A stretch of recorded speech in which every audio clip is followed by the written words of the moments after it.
Hi everyone, today we will do legal dictation exercise number 41. You can get the PDF from description box. So ready? Start. The appellant was thus held guilty also for causing the knife injury to Rakesh and came to be convicted under section 324 addition to section 302 of the Penal Code. Under section 324, he was sentenced to rigorous imprisonment for 1 year.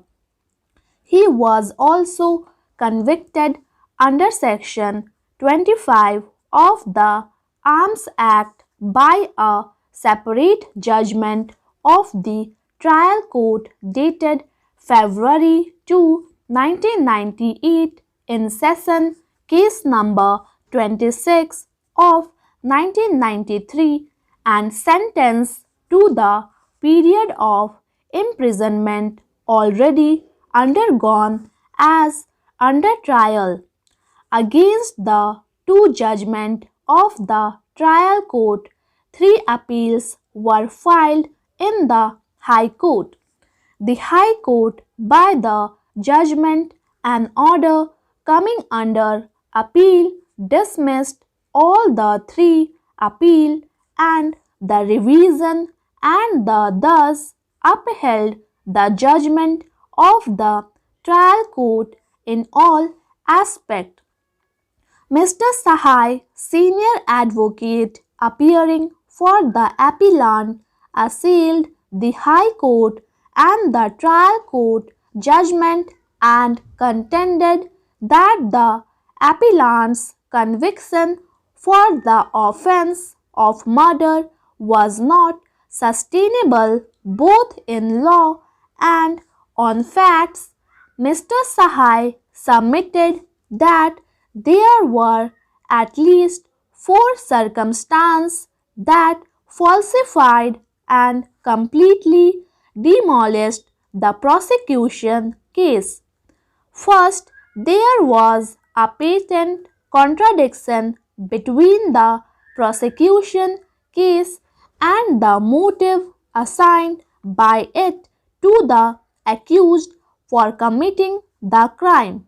Secondly, it was undeniable that injuries were fabricated both on the person or the deceased and Rakesh, the only eyewitnesses whose evidence was accepted by the High Court.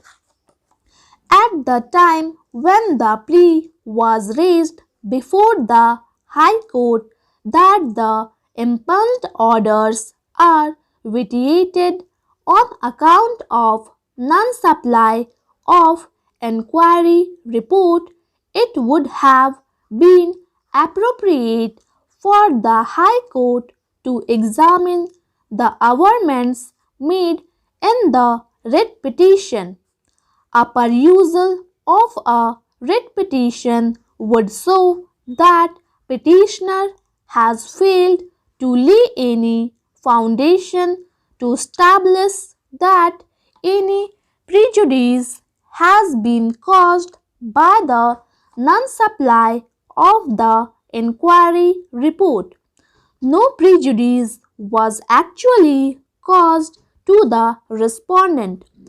There was no failure of justice in the facts and circumstance of this case by non-supply of the inquiry report to the respondent. The punishment imposed on the respondent cannot be said to be disappropriate to the gravity of the charges proved against the respondent.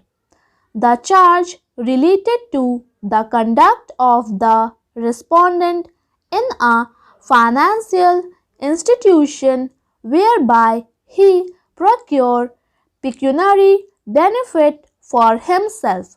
Thank you. Please subscribe my channel Steno Star.